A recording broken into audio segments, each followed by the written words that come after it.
આ તો વાત થઈ ગુજરાતની, પરંતુ મુંબઈમાં પણ ભારે વરસાદનો કહેર યથાવત છે। વહેલી સવારથી જ ધોધમાર વરસાદ ખાબકી રહ્યો છે। અનેક વિસ્તારોમાં મુંબઈમાં પાણી ભરાયેલા છે। અંધેરી સબવેમાં પાણી ભરાઈ જતા સબવે બંધ કરવાની પણ ફરજ પડી હતી। તો મુંબઈના રસ્તા ઉપર જાણે નદીઓ વહી રહી છે તેવા દ્રશ્યો જોવા મળ્યા। ચેમ્બુર વિલે પાર્લેમાં પાણી ભરાતા મુશ્કેલી ઊભી થઈ। ગાંધી માર્કેટ વિસ્તારમાં પણ ઘૂંટણસમાં પાણી ભરાઈ ગયા છે। ભારે વરસાદના કારણે આજે પણ શાળા કોલેજો બંધ રાખવામાં આવી છે। હવાઈ સેવા પણ પ્રભાવિત થઈ। અનેક ફ્લાઇટ્સ મોડી પડી તો એરપોર્ટ જતા રસ્તા પર પણ પાણી ભરાઈ ગયા છે। એરલાઇન્સે મુસાફરોને એરપોર્ટ આવતા પહેલા ફ્લાઇટ્સની સ્થિતિ ચકાસવાની સલાહ પણ આપી છે। મુંબઈ સહિત ઠાણે અને પાલઘરમાં આજે વરસાદનું રેડ એલર્ટ આપવામાં આવ્યું છે। મુંબઈમાં 21 ઓગસ્ટ સુધી ભારે વરસાદની આગાહી વ્યક્ત કરાઈ છે। તો મહારાષ્ટ્રમાં ભારે વરસાદથી અત્યાર સુધી 7 લોકોના મોત થઈ ચૂક્યા છે। 200થી વધુ લોકો પૂરના પાણીમાં ફસાયા હતા। તો મુંબઈના દ્રશ્યો આ મુંબઈ જાણે કે થંભી ગયું હોય તેવા દ્રશ્યો જોવા મળી રહ્યા છે। જે લોકો ફ્લાઇટ્સ માટે ફ્લાય કરી રહ્યા છે તે ફ્લાઇટ્સ મોડી પડી રહી છે, ડિલે કરી રહી છે, એટલે કે હવાઈ સેવા ખૂબ પ્રભાવિત થઈ છે।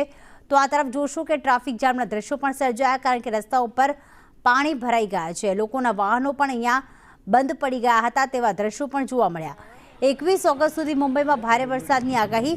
તો આપ જોઈ રહ્યા છો કે ક્યાંક લોકલ ટ્રેનના પાટા ઉપર પણ પાણી ભરાઈ ગયું છે, જેના કારણે ટ્રેન ધીમી ચાલી રહી છે। મુસાફરોને અહીંયા હાલાકી પડી રહી છે।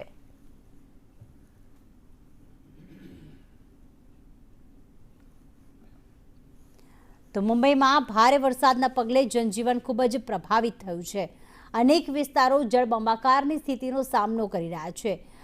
વિલે પાર્લે છે, મુંબઈ છે, જ્યાં અલગ અલગ વિસ્તારમાં પાણી ભરાતા ગઈકાલે તો શાળા કોલેજો બંધ હતી, પરંતુ સાથે આજે પણ નિર્ણય લેવામાં આવ્યો છે તંત્ર દ્વારા કે આજે પણ શાળા કોલેજો બંધ રહેશે, કારણ કે લોકલ ટ્રેન સેવા પણ પ્રભાવિત થઈ રહી છે। લોકલ ટ્રેન ચાલી તો રહી છે, પણ પાટા ઉપર પાણી હોવાના કારણે ક્યાંક ધીમી ગતિએ ચાલી રહી છે।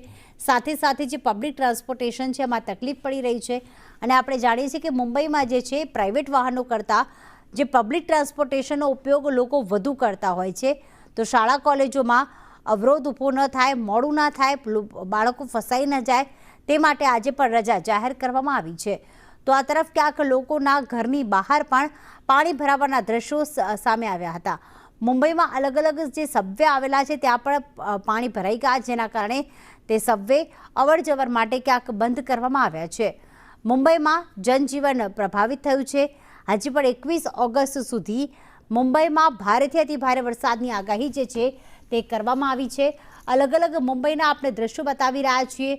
ક્યાંક પોશ વિસ્તાર છે ત્યાં પણ હજી પાણી ભરાયેલા છે। તો મુંબઈમાં વહેલી સવારે જાણે મોડી સાંજ થઈ ગઈ હોય તેવા દ્રશ્યો જોવા મળી રહ્યા હતા। અંધકાર જોવા મળી રહ્યો હતો। તો આ તરફ લોકો આ જ પાણીમાંથી પસાર થઈ રહ્યા છે। બીજી તરફ મુંબઈનો જે દરિયાકાંઠો છે તેમાં પણ ઊંચા ઊંચા મોજા ઉછળી રહ્યા છે, કારણ કે ભારે વરસાદના પગલે તેમાં પણ નવા પાણી આવ્યા અને લોકોને દરિયાની નજીક ન જવા માટે પણ ખાસ અપીલ કરવામાં આવી રહી છે, સાવધાન રાખવામાં આવી રહ્યા છે। મુંબઈમાં સામાન્ય રીતે લોકો લોકલ ટ્રેનનો ઉપયોગ વધુ કરતા હોય છે, પણ લોકલ ટ્રેન પણ હવે ક્યાંક ધીમી ચાલી રહી છે। અનેક વિસ્તારો પાણીમાં ગરકાવ। મુંબઈમાં ભારે વરસાદનું હજી પણ એલર્ટ આપવામાં આવ્યું છે। શાળા કોલેજો બંધ રાખવાનો નિર્ણય। લોકો સવારના સમયે જ્યારે નીકળ્યા ત્યારે રસ્તા ઉપર પાણી ભરાયેલા જોવા મળી રહ્યા હતા, જેના કારણે વાહનોની ગતિ ક્યાંક ધીમી પડી હતી। વિરાર વિસ્તાર છે, નવી મુંબઈ છે, વિલે પાર્લે પોઈન્ટ છે, અંધેરી છે, ચેમ્બુર વિસ્તાર છે, ચૂના ભટ્ટી છે, ગાંધી માર્કેટ છે અને મુલુંડ છે। આ તમામ મુંબઈના અલગ અલગ વિસ્તારના દ્રશ્યો કે જ્યાં હાલમાં જળબંબાકાર જેવી સ્થિતિ છે। સમગ્ર મુંબઈ ક્યાંક પાણી થઈ ગયું છે। ગઈકાલે વહેલી સવારથી શરૂ થયેલો વરસાદ હજી પણ અવિરતપણે ચાલુ જ છે અને બીજા દિવસે પણ આવી જ જળબંબાકારની સ્થિતિ સર્જાઈ છે।